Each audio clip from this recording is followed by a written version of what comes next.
Saya pernah ya dilapori oleh salah satu takmir masjid, musola, bukan masjid, musola di salah satu tempat di Surabaya. Kena gusuran karena ada proyek. Dapat ganti rugi dari proyek itu. Kata takmirnya, ini kan uangnya umat Islam, Ustaz. Akhirnya saya bagi-bagi sak kampung semuanya, Ustaz. Saya bagi-bagi sak kampung semuanya. Kan ini musola punya umat Islam. Jadi oleh saya itu setelah dapat ganti rugi, saya dum semuanya sak kampung. Dapat semua, Ustaz. Sampian bagus niatnya, tapi salah sampian itu. Lu kok salah gimana? Lu iya. Itu sekarang harus cabut semua itu, diminta lagi. Lalu sampai ada dua pilihan. Pertama, bisa kemudian sampean bangun musola lagi di tempat lain dengan uang itu.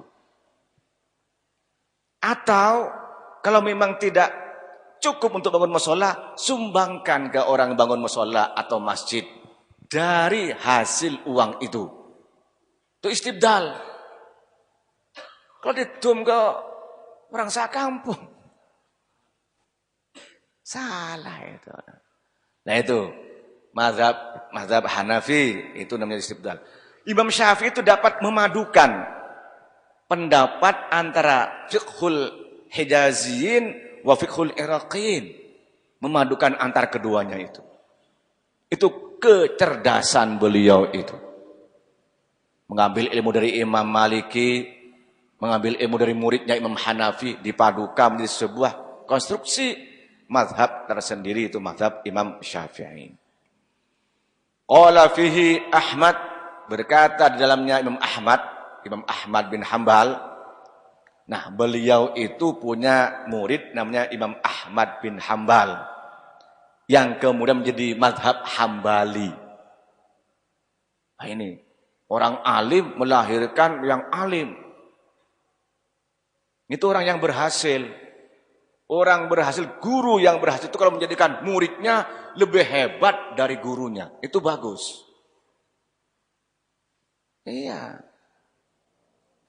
Orang tua yang berhasil itu kalau menjadikan anaknya lebih tinggi, lebih hebat, lebih berhasil daripada orang tuanya. Kalau orang tuanya cuma tamat SMA, minimal anak itu sudah S1. Kalau aneh bapak S1 minimal aneh S2. Loh kalau bapak sudah S2 aneh gak sekolah. Nah ini guru yang berhasil. Imam Syafi'i mengkader. Di antaranya itu banyak. Yaitu jadi Imam Ahmad bin Hambal. Tetapi Pak, ini hebatnya. Perlu ditiru oleh para santri semuanya. Walaupun berbeda istihadnya Imam Syafi'i dari Imam Maliki, enggak pernah mencela, enggak pernah mencaci. Berbeda boleh, mencaci yang enggak boleh. Kadang-kadang karena beda partai, wah guru itu enggak ngerti politik itu, ketinggalan zaman. Nah mencelanya itu Pak yang salah, bukan bedanya. Berbeda kalau berdasarkan ilmiah dengan ikhlas, enggak apa-apa.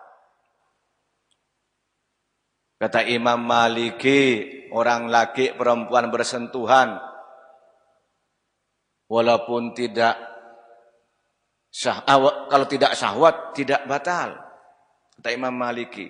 Kata Imam Syafi'i, batal walaupun tidak syahwat. Berbeda. Tapi Imam Syafi'i enggak pernah mencela Imam Maliki. Berbeda boleh, tapi mencela yang tidak boleh. Begitu juga Imam Ahmad bin Hambal berguru kepada Imam Syafi'i. Tapi beliau enggak pernah mencela Imam Syafi'i itu. Jadi berbeda bukan karena benci, tapi karena berdasarkan ilmiah. Karena pengetahuan murni. Beliau malah punya komentar.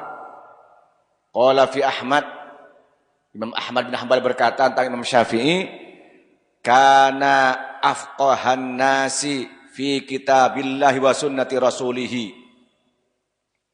Karena ada siapa Imam Syafi'i, afqahan nasi, paling dalamnya ilmu fikih di antara manusia. Fi kitabillah, dalam kitab Allah Al-Quran, wa sunnati rasulihi, dan sunnah Nabi Muhammad sallallahu alaihi wasallam. Kadang-kadang kan, cuma pendapat Imam Syafi'i. Loh, hebat mana Imam Syafi'i dengan kamu itu? Yang baca Al-Quran aja enggak benar. Beliau itu afqahun nas, paling dalam ilmunya, fikihnya, dalam memahami kitabullah Al-Quran dan sunnah Nabi Muhammad sallallahu alaihi wasallam. Ila an qol, sampai berkata Imam Ahmad, ini muridnya yang punya komentar ini. Ittafaqal ulama min ahli al-fiqh wal usul wal hadis wal lughah wal nahwi wa ghairi dzalik. Ittafaqah, sepakat, al ulama, para ulama, min ahli al-fiqh, dari ahli fikih, wal usul, dan ahli usul, usul fikih tadi itu, wal hadis, dan ahli hadis, sunnah Nabi, wal lughah, dan ahli bahasa. Beliau banyak syair-syairnya. Ma fil maqami lidhi aqlin wa dhi adabi min rahatin fada'il awtana waghtaribi safir tajid'i wadan amman tufarikuhu wansab fa inna ladidal aishi fin nasabi. Syair-syairnya banyak, sampai ada Diwan Syafi'i, syair-syair yang dikarang oleh Imam Syafi'i, ahli lughah, ahli bahasa beliau itu, wan nahwi, dan ahli nahwu. Dia walaupun fikih bukan berarti tidak bisa nahwu. Karena untuk bisa memahami Al-Quran, memahami hadis, perlu ngerti nahwu. Nahwu gak ngerti, sorof gak ngerti, jadi mustahid. Cuma pakai Quran terjemahan, cek pede nih. Kenapa? Padahal itu baca dari gurunya, dari buku, dari ulama. Kamu ikut madhab? Enggak.